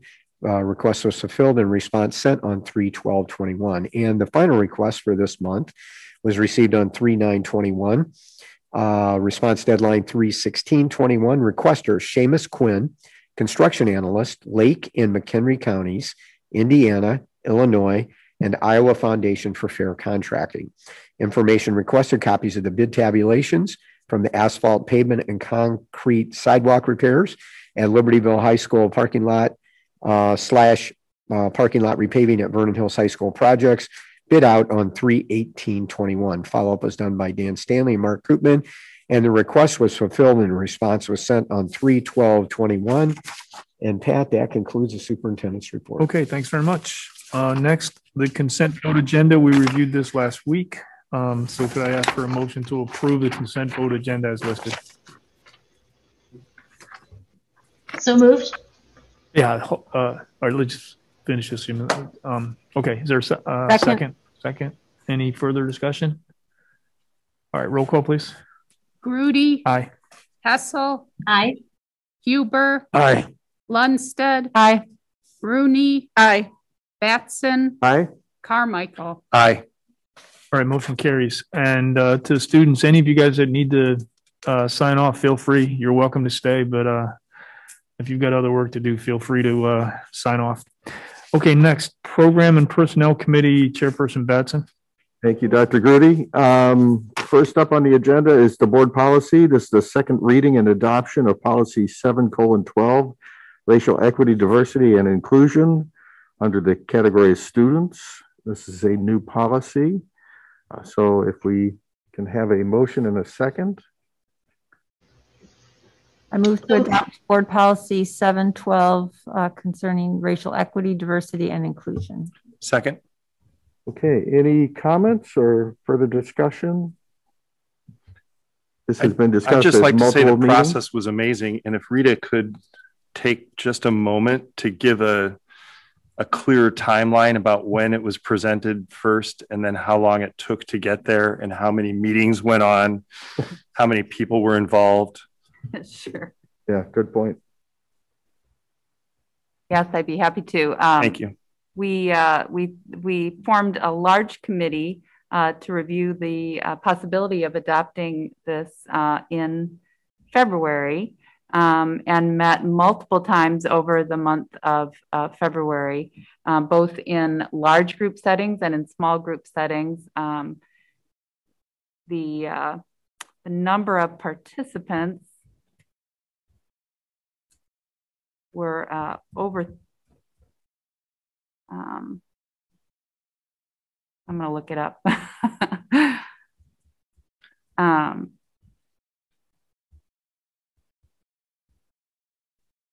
So our stakeholder team actually convened in January, and the team included 32 participants representing students, parents, educational support personnel, educators, administrators, community members, and 2 D128 board members. So the meetings began in late January, and there were 8 meetings in January and February. And over that time, the team developed drafts, sought feedback on the drafts, and revised our language. We consulted with the district attorney and shared the policy also with the full staff for feedback. So it was quite a lengthy process to develop the policy. We sought input from many stakeholders, and we wrote many revisions of the policy before presenting you with the first reading in February and the second reading tonight. Jim Batson, VP. Thank you. Thank you. Any other comments or questions? I too thought it was a great process. I'm sure there was some thought on this prior to the January meetings as well. So I know there's a lot of work that went into this, and it's a great step in this journey. It's something that I know the Illinois State Board of Education is encouraging people to do, and we're just sort of at the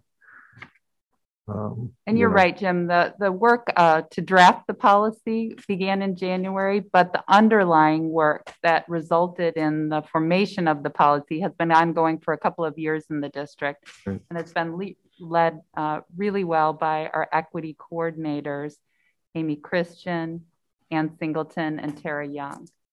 So this policy represents not only the work of the stakeholder committee, but also the work of a large number of staff members who focused on equity work throughout the district, both at the building and district level. And this is just one more step in that journey, and I appreciate that. Yes, and we couldn't have done it without the support of the board, so we're very appreciative. Yep. Okay, anything else? Okay, can we have a roll call, please? Hessel. Aye. Huber. Aye. Lundstedt. Aye. Rooney. Aye. Batson. Aye. Carmichael. Aye. Grudy. Aye. Okay, motion passes. Vhs Asphalt School Board. Jim, can I make one further comment, if you don't mind, very quickly? The policy, as everybody knows, has been a long time in coming, and we've been hearing for the last couple of years from Rita, and we've had presentations from the equity coordinators. And as great as the result is in this policy, as thoughtfully crafted, as important the metrics that are included are, even if it were a perfect policy, it doesn't mean anything without the will to move forward with it. And I want to say, I know that I'm joined by everybody on the board that voted for it, all the administrators around this table, and that as somebody who is continuing as a board member, at least for the next 2 years, I can promise that you have my commitment to demonstrate the will to see this policy through. Jim Batson, VP. Thank you, Lisa. Anything else? Okay, moving on. The packet and the agenda are sort of flip-flopped here on these next couple of things. I'm going to follow the agenda, the annual staffing report coming up, and this is something that happens every year. Anyone want to give just a brief background on this? This is something Yeah, well, and then if discussed. Brian wants to make any comments, just let me make the kind of the 10,000-foot comment here. One of the most important things an administration does every single year on behalf of the school board and the taxpayers in the community is the staffing process. Staffing in the district makes up, depending on the year, roughly 75% of the district's budget. What I want you to know, in this district has a long history of the administration taking that responsibility very seriously. And there's balancing the meeting the needs of students by their class selections, but also being rigorous in that process of staffing. So this starts with student course selection, and then those courses are looked at by the building leadership teams and by folks, Bryant and other folks at the district office. And then some original initial work is done at both sites independently. The team comes together and spends 2 or 3 full days in terms of going through every single course in the district. And there's a lot of conversation and give and take. And I'll tell you, I'm very proud of the team here, because this sometimes is a contentious process in multi-school districts, as you might imagine. It's very team oriented here, as is everything that we do. There's good give and take at the table, positive give and take at the table to make sure that we're serving the needs of kids, but we're also being responsible to the board and the taxpayers. So, Tom and John and their teams, and then Bryant and Rita and Dan and Kelly Hartwig, who comes in on the special education component, do a phenomenal job with this. And then Bryant does a review with me. And having sat in those chairs many years, I'll ask some questions along the way as well. And then we bring that to you. So what you see tonight is, again, the culmination. And for people that are watching at home, there was an initial review, a detailed review of this done at committee meeting a week ago. And, now it comes to the board to take a look at. So Bryant, you want to do some comments or overview here? I'll throw it to you. Just a quick overview. We went over the staffing last week in P&P committee, and you'll see again, just a slight increase in general education staff, special education staff, and then also for non-instructional staff at Vernon Hills with the addition of a Vernon Hills team leader, dean position at 0.6. So our total staff, kind of as we discussed, is based off of enrollment, course requests for all the students. And so I think Prentice summed up the summary pretty well. If there's any questions on the staffing report? We recommend adoption of the staffing report. Okay. We have a motion, please. I motion to adopt the staffing report as presented. Second. Okay, any further discussion by the board?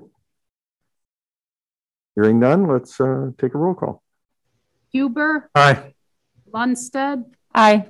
Rooney. Aye. Batson. Aye. Carmichael. Aye. Grudy. Aye. Hessel. Aye. Okay, motion passes. Next on the agenda is the annual employment recommendations. In particular, I like the part of this that grants tenure to a number of our teaching staff. So congratulations to them. But we have a number of recommendations here. Anyone want to give a brief overview on that? I can give a brief overview on that. So in the packet, so we have the continuing employment for our first year non-tenured recommendations, our second year non-tenured, and there's actually two groups in there. So there's a second year we're recommending for continuing employment, and some second year teachers that we're recommending for employment plus tenure because they came from another school district under para and were tenured under para. And we took their last two evaluations at the previous school plus our first two of being excellent. So they'll receive tenure after 2 years. And then we have our third year non-tenured that we're going to recommend for reemployment and place on tenure. And then our fourth year teacher that we are recommending to place on tenure. And then there's the honorable dismissal of a non-tenured full-time faculty. So we have a full-time faculty member that will be going part-time next year. And so you have to take formal action on that when they're non-tenured, if they drop down below 1.0 FTE. And then our part-time every year, we have to take action on not renewing them as part-time teachers. And a lot of them will be coming back as part-time teachers again, possibly next year too. So, and they've all, just so you know, the ones that you're taking action on, we've had individual conversations in the building, supervisors, principals. So it's not like, all of a sudden they're, pulling up the packet and seeing their names. I think our buildings do a great job of talking to them ahead of time and knowing, that you as a board are going to be taking formal action on it. So Jim Batson, VP. Okay. Jim Batson, VP. Any further questions or comments? So we recommend the annual employment recommendations. Yeah. Did we take a motion on this? No. Yes. Yes. Mm-hmm. Yeah, we did. Yeah. Okay. I thought we did. Did we take a motion already? Yeah, did we? No. We do. I know we should. It hasn't been yet. I don't think we've done Nobody's a motion. I didn't know whether we did that before. Move to we accept went the you annual on that. employment Okay. Can I have a motion just to make sure? John moved. I just made the motion. Second.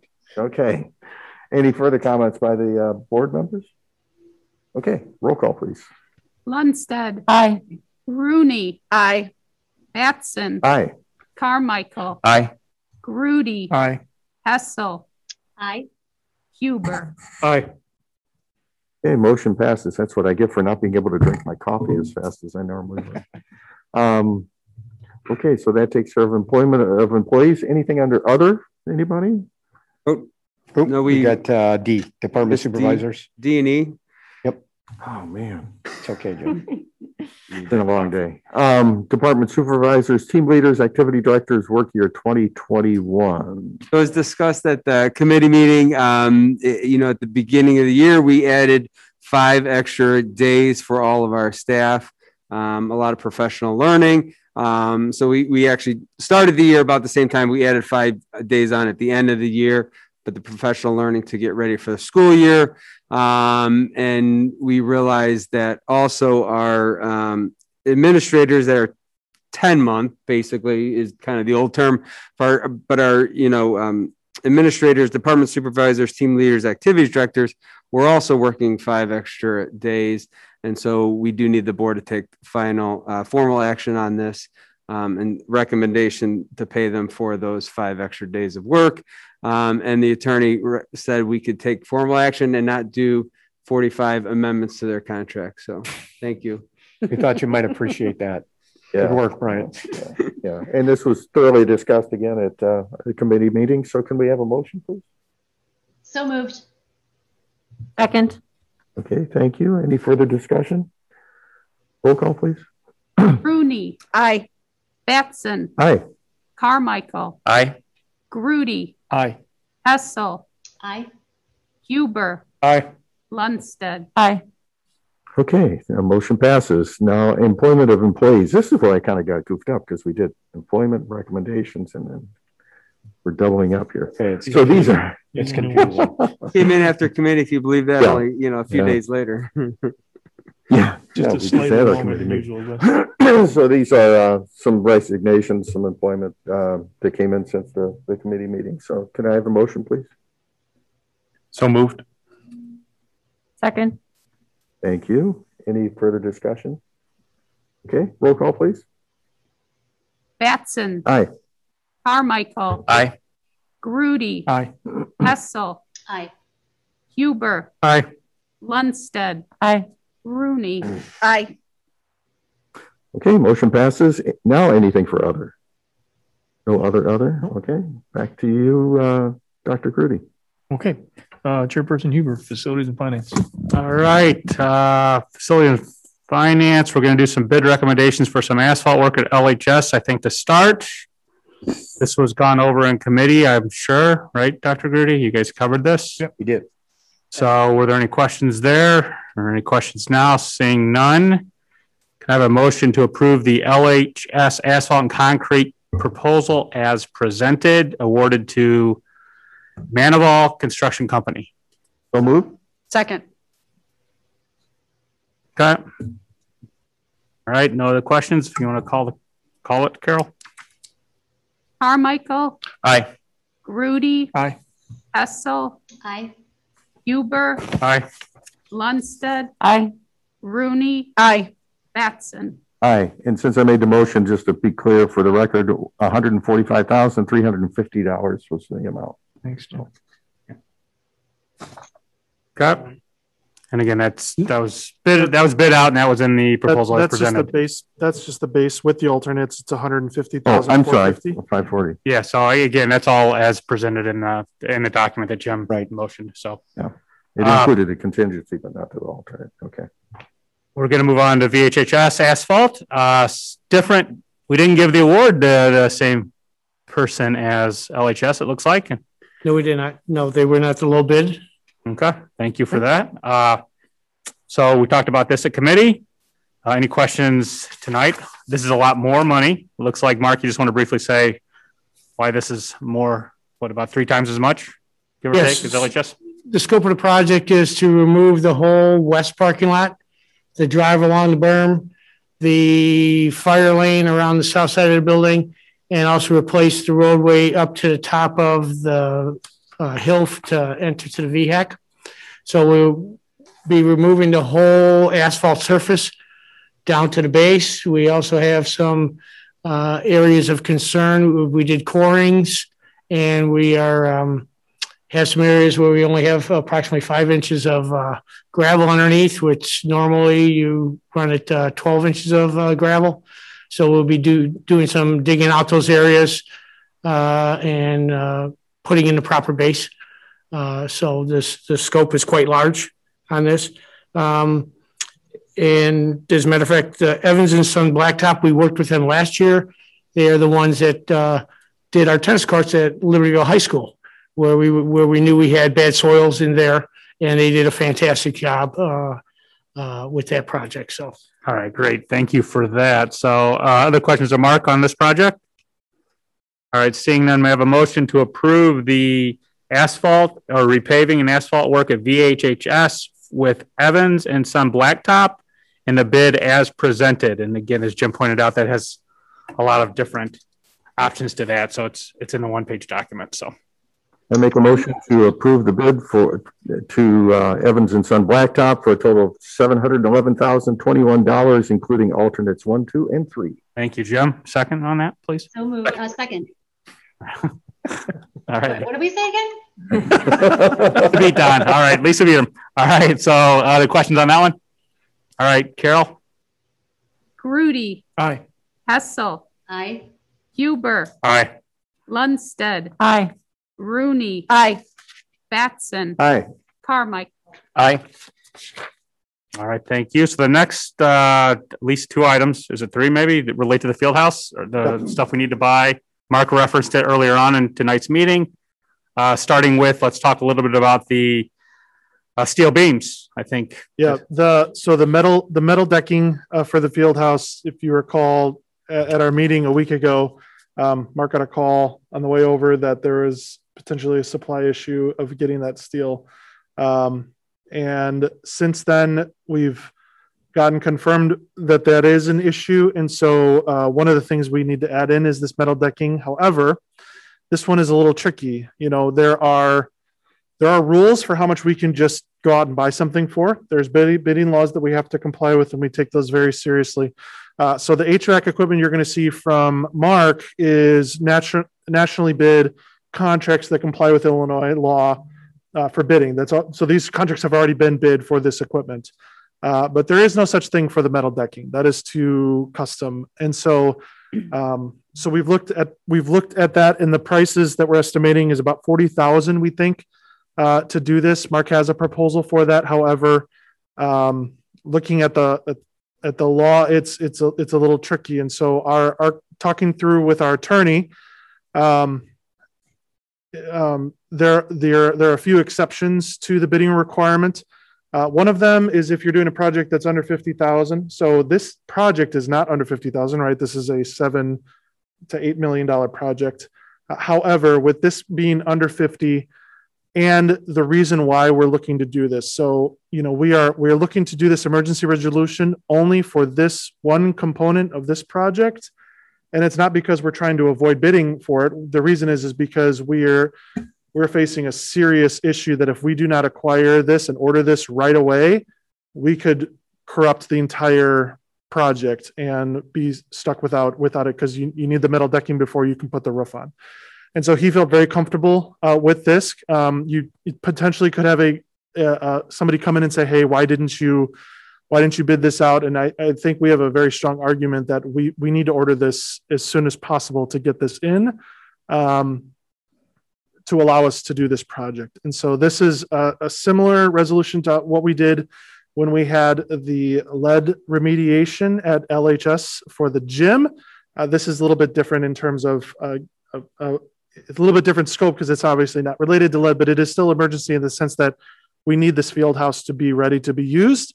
And the attorney felt comfortable with us utilizing the resolution in this way. So, and to be clear, this is not a bid stringing type thing, because we're going to still take action on the big project. Absolutely, yeah. Right? That's kind of the point. The action for the reason why people bid string or do any of that is to avoid bidding. Oh, no, we're not doing that. We're not doing that. Right. We are taking one component and doing this because of just these unique circumstances. Just one question. So I know we're not going through the official bidding process in the interest of time here, but is it possible we could get multiple quotes for the actual steel? So that's the part of the problem, is because there's not a ton of suppliers for this kind of a thing. So we do have the quote. However, the quote is pretty much exactly what they estimated it to be. Building checked the records. Yeah, they checked. So when we got the quote, we're like, okay, we need to know, like, how do we get multiple quotes? Like, it's going to be a little bit difficult to get this. They looked at the what they estimated for it, and it was pretty dead on. Okay, with what they estimated. So we felt pretty comfortable with the quote we got. Don Carmichael School Board. Okay. Do we have to read the whole resolution? No. Or No, we'll make a Can we motion. say as submitted, Dan? Just adopt the resolution. Yeah, so again, I think we've all probably had the time to read the 2-page resolution. It's for decking not to exceed $45,000. That number is still good. We think it's going to be 40, but we want to. So not to exceed 40 in the resolution. So may I have a motion to approve the resolution approving emergency contracts for Libertyville High School Fieldhouse metal decking replacement? One clarification: the resolution is 45. Right. We think it's actually going to be 40. Just not to exceed 45 in the resolution as presented. Yeah. So moved. All right, Casey, can I have a second? Yeah. And just to clarify one other point, if this was by itself, we wouldn't have to bid it out anyway. Correct, but technically all we're buying is literally the metal decking, not even installing it. So the installation of the metal decking is being bid. Like it's just getting this hunk of metal. Okay. All right, Carol, you have the maker of the motion, second. Jim Casey. Yep. Okay, great. Other questions on this one? Again, thanks for the transparency. Dan, I'm very clear. It was approved by our attorney that we could do this under the emergency procurement.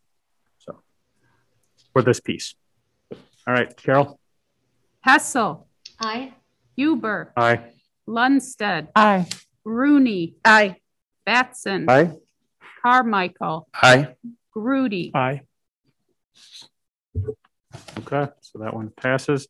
Now we're moving on to some train equipment proposal. Mark, you want to quickly go over this?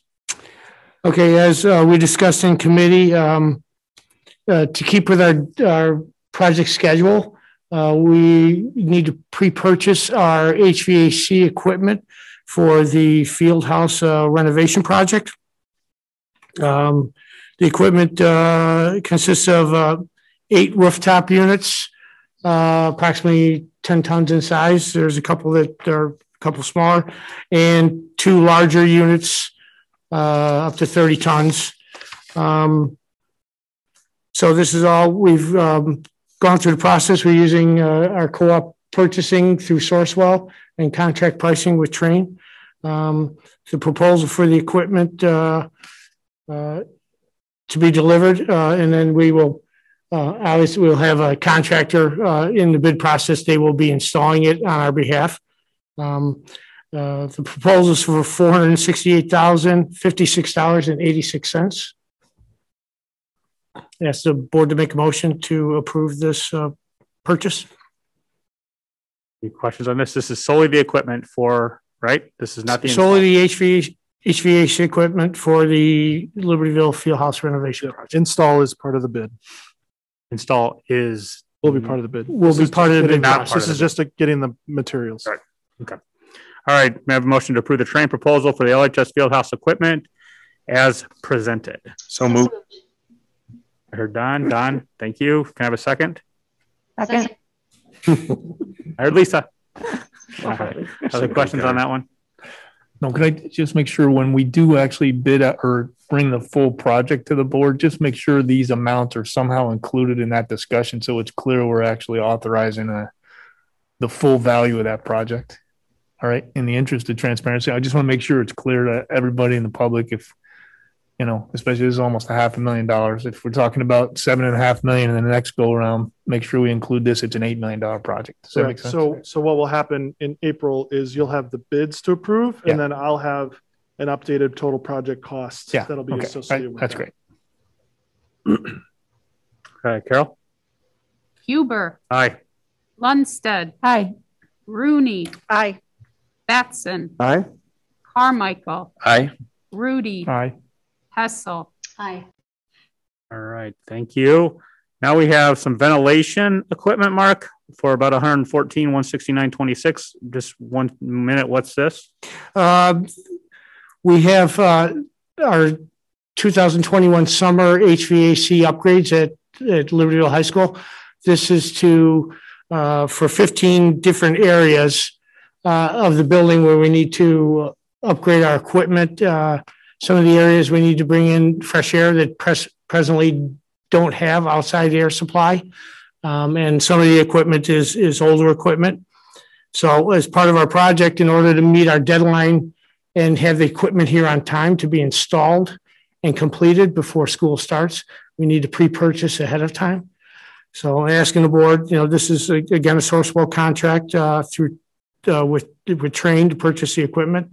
To purchase this equipment for the amount of $114,169.26 for our 2021 summer HVAC upgrades at Libertyville High School. Questions on this? Again, this is completely separate from the Fieldhouse. So the two previous things we talked about. Correct. All right, seeing none, may I have a motion to approve the Train proposal for the LHS ventilation equipment as presented? So moved. Second. Thank you. Questions? Okay, Carol? Lundstedt. Aye. Rooney. Aye. Batson. Aye. Carmichael. Aye. Grudy. Aye. Hessel. Aye. Huber. Aye. Daniel Stanley Business.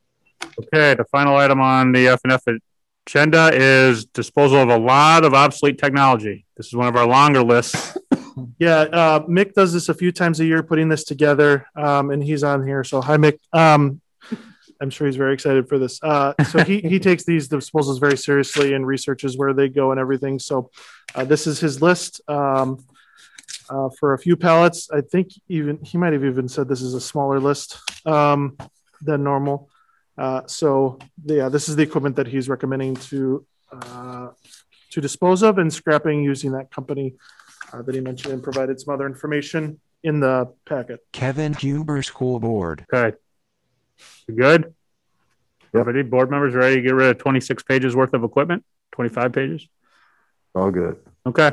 So I have a motion to dispose of the obsolete technology and equipment as presented. So moved. Thanks, Jim. Second. Thanks, Don. Okay. Other questions? Okay, Carol? Rooney. Aye. Batson. Aye. Carmichael. Aye. Grudy. Aye. Hessel. Aye. Huber. Aye. Lundstedt. Aye. Anything else for just a quick comment about that? Once again, they've done a great job of handling the environmental safety that's associated with disposing of equipment that has lots of heavy metals in it, and there's lots of unscrupulous vendors out there. So I just want to thank the administration for finding a group that includes their environmental documentation. Mm-hmm. Thanks, Mick. Yeah, thanks, Mick. Yeah, thanks, Mick. Mick and the tech. And thanks to Don for bringing that up. He's really been in charge of sustainability. So thanks for reinforcing that, Don. Anything else? Seeing none, we will move back to Dr. Grudy. Okay, no ISB, CEDAL, Karen? Yeah, a couple things. First of all, Superintendent Donnan of CEDAL reported to the CEDAL community on February 26th that the ISBE complaint that was filed by the Office of the Governor in November of 2019 regarding the use of isolated timeouts at CEDAL. CEDAL has now resolved all the necessary revisions required, and the complaint has now been dropped. And I don't know if you guys remember, a year and a half ago, we talked about this a bit. So I just wanted you to know that that now has been all resolved, and they're moving forward. Another exciting thing today, CEDAL began in-person learning 5 days per week. A remote option is still available. And this has a lot of different kind of challenges in that the CEDAL staff works so physically closely with many of their students that they have to address that with a lot of different kinds of PPE. And so it was a challenge to get to this place, but they're very excited to be beginning that today. Also, big news at the March 3rd governing board meeting was that Superintendent Valerie Donnan's contract was approved for 4 years, beginning on July 1st, 2021 through June 30th, 2025. I have the specifics of that contract if you'd like them, or I can move on. Karen Lundstedt, Secretary. We can move on. Just lastly, I just found this to be interesting. Or excuse me, a couple more things. CEDAW is asking all staff and students to quarantine for 14 days if they have chosen to travel internationally or have failed to follow the 3W protocols while traveling domestically over spring break. They're just really making a plea for and asking those people that do travel in those circumstances to quarantine for 14 days with the understanding that remote work may not be available to staff who are quarantining due to travel. So with all those things in place, they're asking people to make good decisions. And they also have announced that in-person ESY, which is extended school year or summer school, kind of, has been approved for June 15th through July 15th, Monday through Thursday morning. So their community is really starting to come together again, and they have a lot of challenges to surmount. So, that's great. Karen, I'd just make one comment. Oh, sure. I'm really glad that the board approved Val's contract because Val is phenomenal. And the executive director there is phenomenal. And she is the one that really started the conversation to change some of the practice there several years ago. And that was not easy. So I think it's a good thing for all the CEDAW districts that Val is going to be. Yeah, I would just wholeheartedly agree. Some of those meetings in the fall of 2019 and into the winter of 2020, pre-COVID, were just brutal. And she had just come on, and there were some changes that she was trying to bring in that were important changes to be made, but were very different than the culture had been for a long, long time. And so she really persevered. And I think in some ways, COVID and removing everyone from the building actually gave them a chance to reboot and heal in ways maybe they wouldn't have been able to. So good point. You know, sometimes we're seeing some good things that come from this horrible pandemic. And I think she might agree that gave a little bit of space for some of those things to work themselves forward. So yes, you're absolutely right. Having attended one of those meetings, I recall how challenging it was, and to say she weathered the storm would not be an understatement. Right. Yeah, always with grace and a positive demeanor. So, and I want to make one other comment. So, Karen, I want to say a special thanks to you. So during your 12 years on the board, I think you may have been our CEDAW rep for 12 of those. Yeah, I think Marcia was right. Yeah, maybe 10. A fair number of the 12 years. So in addition to all of her normal board responsibilities, you know, Karen quite frequently takes the trip up to Gages Lake and in the all kinds of weather and keeps us in touch with CEDAW. So thank you for your commitment. Special assignment, really, in a lot of ways. And I certainly hope whoever follows you has the same level of commitment to it that you have over all these years. Really well, thank you. Okay, so with that said, I'd like to ask for a motion to convene an executive session tonight. Again, this should be fairly brief. Topic is employment of an employee, 5 ILCS 120/2C1. Before we convene in the executive session.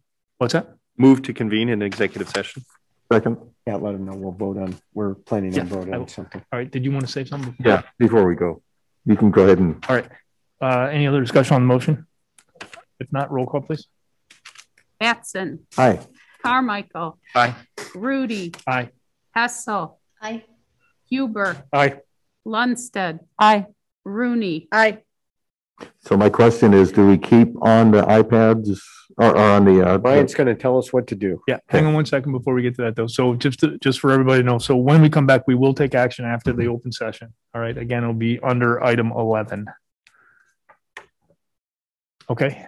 You can just leave them there. We're going to go over to the ARC, right, Bo? Yeah. So, and then I will bring over a computer so that Lisa can chime in with us. So, but we leave them on the meeting. We don't sign off. We just leave them on the meeting. Leave them on if you want. You don't have to. Let's just we're fine. Brian, you got Lisa on? Yep. I do. Is there a motion to return to open session? So moved. Second. Any discussion? Roll call, please.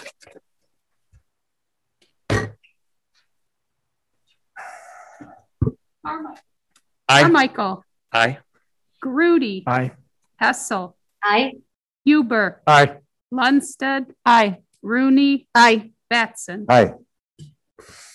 it, Pat. Okay. Make a recommendation and then you guys can vote on it. Yeah. All right. So I would like to ask for a motion to approve a construction manager stipend in the amount of $15,000. So moved. Second.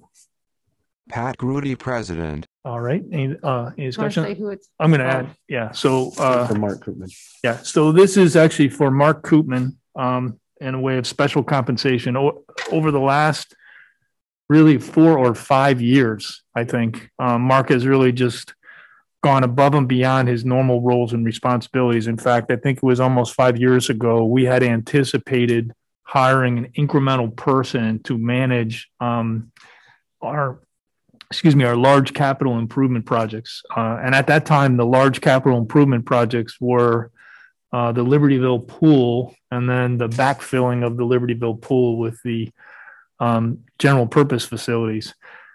Since that time, Mark has not only completed those projects on budget, I might add, but he's also completed the Vernon Hills Gym, the Vernon Hills STEM Lab, and the Vernon Hills classrooms, again, in addition to the Libertyville pool and the Libertyville multi-purpose facility. So, cafeteria and the cafeteria, thank you. And the dance studio. And we're working on the. So I'm sure I'm forgetting some, but in any event, those responsibilities were clearly above and beyond his normal responsibilities. As a district, we probably saved $100,000, maybe even closer to $200,000. I think by now we probably would have had that person for 2 or 3 years at least. And so in light of that, excellent work done by Mark, we want to authorize this incremental stipend to say thank you to him for all of his extra hard work. Okay. Anybody else want to add to that? That's just a one-time stipend, right? Fine. Yes. Yep. Great. Okay. That's it. All right. Roll call, please. Grudy. Aye. Hessel. Aye. Huber. Aye. Lundstedt. Aye. Rooney. Aye. Batson. Aye. Carmichael. Aye. Motion carries. All right. There is no other than to, I'd like to just take this time to remind the public, this is our last meeting before the upcoming elections. This is a very important election, I think, for this school district. And I would just like to encourage any and all residents listening or who see this meeting tape, please go out and vote.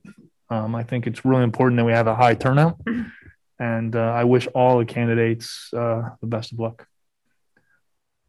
Okay, having said that, is there a motion to adjourn? So moved. Second. Second, okay. Motion is second. Any discussion? If not, roll call, please. Hessel. Aye. Huber. Aye. Lundstedt. Aye. Rooney. Aye. Batson. Aye. Carmichael. Aye. Grudy. Aye.